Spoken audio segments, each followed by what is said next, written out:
and I'll set the scene from there, if I may. If you can possibly imagine, standing in a doorway, Alexander invites you to move forward. Forward you go, and I'll do this in a fairly abbreviated fashion now.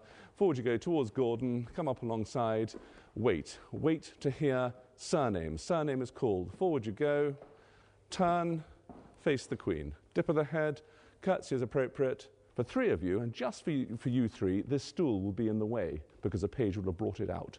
And for you three, please, because you're being knighted, you're going down on one knee, your left leg up against the edge of the stool in such a manner, and you'll have a chance to practice this later on. Take the handle in your right hand and go down in a nice resting motion on your right knee. Keep your head erect and upwards, and the Queen will place firstly the sword on your right shoulder, then your left shoulder. There are no words said. There's no arise, Sir Hero, or anything like that. Okay, it's just a touch, and up you go, moving to the left of the stool.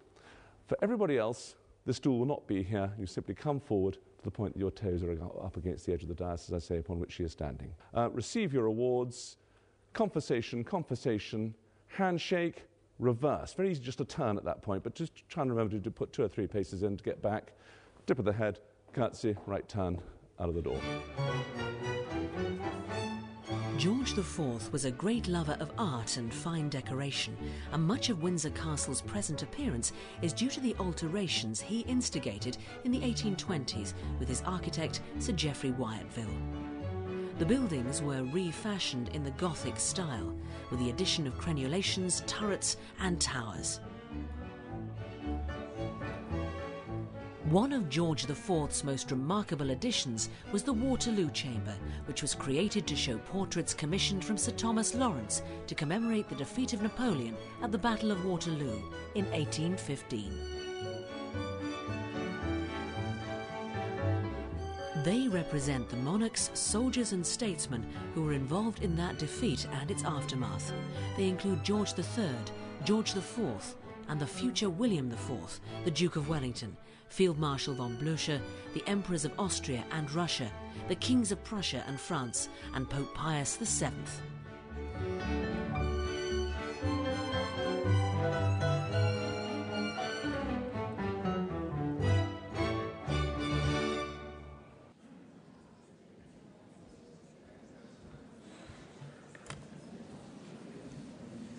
Good morning, ladies and gentlemen. My name's Grant Baker, and I'm one of the 4 gentlemen ushers to the Queen who are on duty here today. First of all, many congratulations to all of you for making it through the motorways, fog, traffic, and all the rest of it. And I hope you enjoy the investiture today. You've probably read in the blue booklet about what goes on during the investiture, but I thought that now you're here in the Waterloo Chamber, it might be interesting to you if I describe it again. There are about 23 investitures a year at Buckingham Palace, about 4 at Windsor, and 1 at the Palace of Holyrood House in Edinburgh, and occasionally 1 at Cardiff Castle. Investitures at Buckingham Palace normally have around 100 people, and they're normally held by Her Majesty. But on some occasions, the Queen is represented by the Prince of Wales or the Princess Royal. Shortly after I finish speaking, 5 yeomen of the Queen's bodyguard of the Yeomen of the Guard will enter the Waterloo Chamber and take up their positions on and beside the dais. The Yeomen of the Guard are the oldest royal bodyguard in the world, having been founded in 1485 during the reign of King Henry VII, over 500 years ago. At 11 o'clock, the Queen and her party will enter the Waterloo Chamber by the door on my left. And she will be escorted by 2 Gurkha orderly officers, a custom instituted by Queen Victoria in 1876. Please would you stand up as Her Majesty's party enter the chamber. A string orchestra found from the band of the Grenadier Guards under the direction of Major Kevin Roberts will then play the national anthem.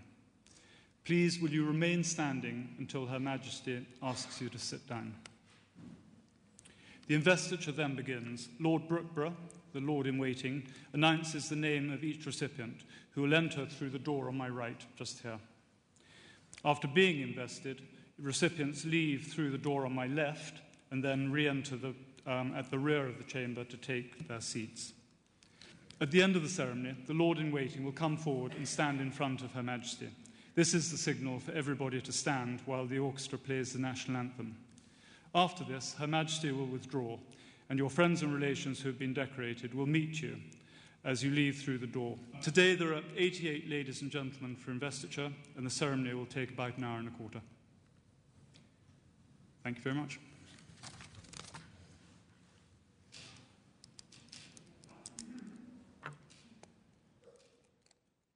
The Queen's Ballroom, where most of today's recipients gather, remained the principal ballroom in the castle until the completion of the Grand Reception Room and the Waterloo Chamber in the 1830s. On display here is the intriguing Hunting Negress's clock, purchased by George IV, which, by pulling the right earring, displays the time in the eye sockets.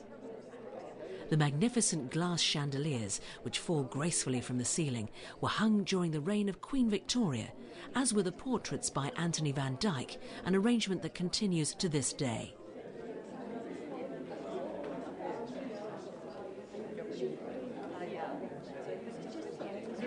Ladies and gentlemen, at the back, can you just come forward a little bit, but don't please come forward of this fireplace.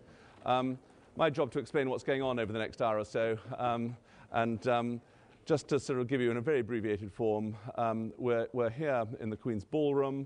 At shortly before 11 o'clock, we'll get you in groups and we'll take you through a number of staterooms until you get to the Garter throne room, where you will look into the Waterloo Chamber, where the investitures will take place. I'll set the scene for that in a moment. The Queen will be taking that, starting, as I say, at 11 o'clock, finishing around about 12 o'clock, so that's the sort of time frame. I think the best thing I can do is to walk myself through the procedure that you'll be going through and take any questions, should you so have them afterwards.